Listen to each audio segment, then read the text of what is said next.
Je veux que mon fils soit indépendant, qu'il se débrouille seul, qu'il prenne des initiatives, et surtout qu'il n'ait pas besoin de moi pour chaque petite chose. Et pourtant, je l'aide à l'habiller le matin, et je lui prépare sa brosse à dents.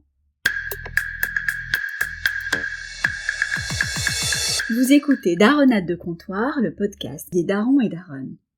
Je suis Mounam Kinsey, et je me pose plein de questions de parents. Aujourd'hui, je me demande si on veut vraiment que nos enfants soient indépendants ou si on veut une indépendance qu'on peut contrôler. Mon fils a 9 ans. Il veut absolument aller à l'école tout seul. Moi, j'ai bien trop peur pour lui. Alors que c'est juste 5 minutes à pied. Même pas. Un trajet simple et pratiquement pas de rue à traverser.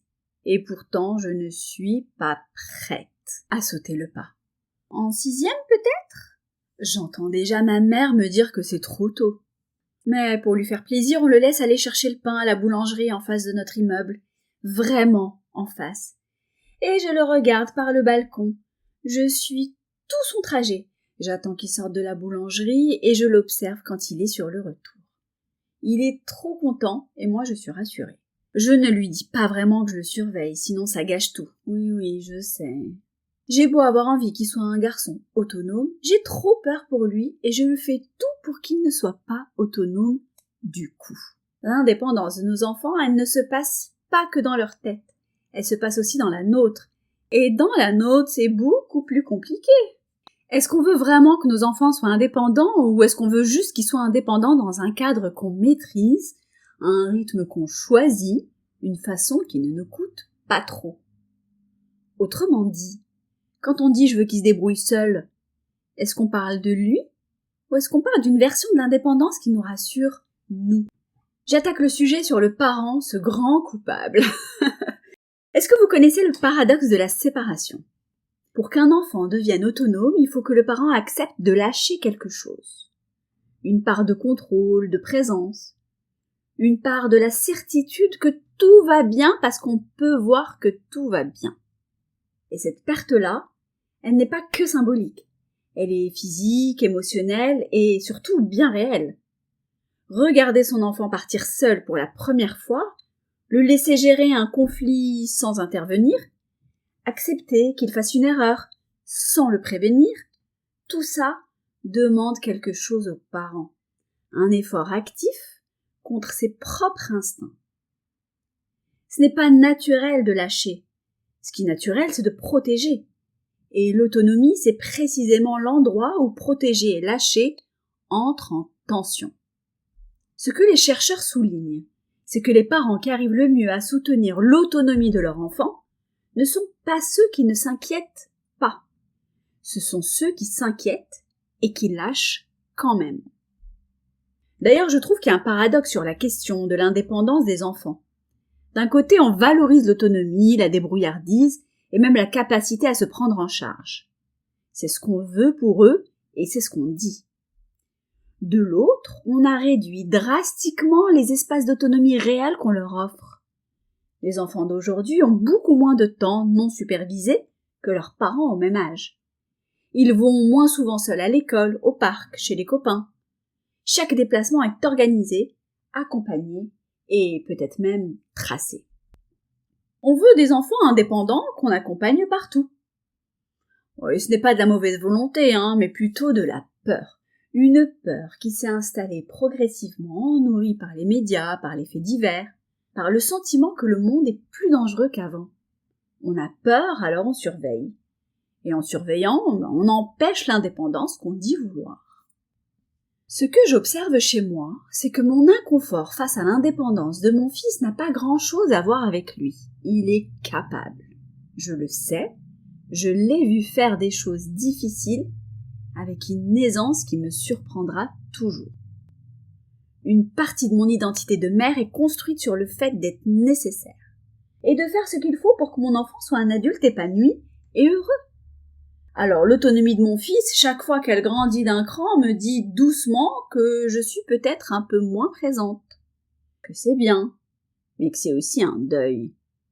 Je veux qu'il soit indépendant parce que je l'aime, et j'ai du mal à le laisser l'être parce que je l'aime aussi. Les deux sont vrais. Voilà le paradoxe qui me coince. On élève nos enfants pour qu'ils partent. C'est le projet, c'est la direction. Tout ce qu'on leur apprend, tout ce qu'on construit avec eux, c'est pour qu'un jour ils n'aient plus besoin de nous. Et on passe nos journées à faire des choses qui vont dans l'autre sens. À résoudre ce qu'ils pourraient résoudre seuls, à anticiper ce qu'ils pourraient découvrir par eux-mêmes, et à être là avant même qu'ils aient eu le temps de chercher. On construit leur indépendance avec les mots, et on la freine avec les actes. Et parfois, très honnêtement, je me demande si ce n'est pas moi que j'essaye de protéger. De la culpabilité de ne pas faire ce qu'il faut ou de rater une étape essentielle dans la protection maternelle. Il y a des gens qui diraient que je me complique la vie, que l'instinct de protection est sain et que surveiller son enfant, s'assurer qu'il soit bien arrivé, être présente quand il en a besoin, ce n'est pas du tout freiner son autonomie. C'est juste être une bonne mère. Bon, il y a du vrai là-dedans, évidemment. Il y a une différence entre une présence sécurisante et une présence envahissante. Un enfant qui sait que sa mère est disponible si quelque chose se passe peut justement prendre plus de risques. Aller plus loin, parce qu'il sait qu'il a un filet. L'attachement sécure. C'est ça. On s'éloigne parce qu'on sait qu'on peut revenir. Et puis il y a aussi des contextes où la prudence est réelle. Des quartiers, des situations, ou même des enfants qui ont besoin d'un peu plus de temps avant d'être prêts. L'autonomie n'a pas le même calendrier pour tous les enfants. Et forcer ce calendrier parce qu'on a lu qu'à cet âge-là, il devrait, ne rend pas forcément service. La question n'est pas de lâcher le plus vite possible, c'est de lâcher au bon rythme. Pour lui, pas pour notre confort, dans un sens, comme dans l'autre. Je pense à des exemples. L'enfant qui fait ses devoirs et qui bute sur un exercice. Et le parent qui, au lieu d'attendre qu'il cherche, arrive avec la réponse avant même qu'il ait eu le temps de se débattre avec le problème. Parce que c'est plus rapide, parce que c'est plus facile, et que voir son enfant bloqué, c'est parfois difficile à supporter. Ou l'enfant qui range sa chambre, qui le fait mal, et le parent qui refait derrière, qui repasse discrètement, parce que ça le démange, et qui se demande ensuite pourquoi son enfant ne range jamais vraiment seul. Ou cette situation que beaucoup connaissent, l'enfant qui a un conflit avec un ami, et que le parent va appeler l'autre parent, écrire un message, arranger les choses. Je vous avoue, moi ça m'arrive tout le temps. Mais je ne le fais jamais. Parce que je souffre de voir mon enfant souffrir, et parce que l'attente que ça se règle tout seul peut être insupportable. Et puis des fois on se dit que peut-être que si on intervient, ça ira mieux. Généralement, c'est jamais vraiment le cas. Et puis il y a les moments inverses, ceux où on résiste, où on laisse, où on regarde son enfant traverser quelque chose de difficile sans intervenir. Et où on le voit s'en sortir, parfois mieux qu'on ne l'aurait fait à sa place. Ces moments-là font quelque chose, à lui évidemment, mais à nous. Ils nous disent qu'il peut, qu'il est capable. Et surtout, il n'a pas besoin que je sois là pour que ça aille. Et cette phrase-là, elle est à la fois la plus belle et la plus difficile à entendre.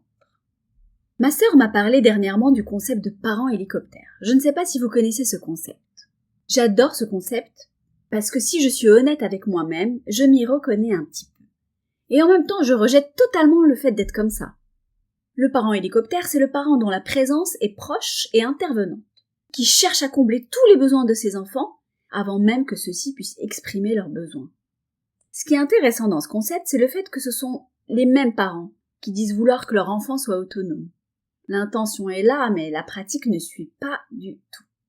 Et puis du coup, j'ai découvert les travaux de Wendy Grolnick sur le soutien de l'autonomie. Et là, je découvre que ce qui aide le plus les enfants à devenir indépendants, ce ne sont pas les parents qui les laissent seuls ou ceux qui leur donnent de l'espace pour essayer, ou même ceux qui tolèrent l'échec sans le dramatiser et qui résistent à l'envie d'intervenir quand ce n'est pas nécessaire.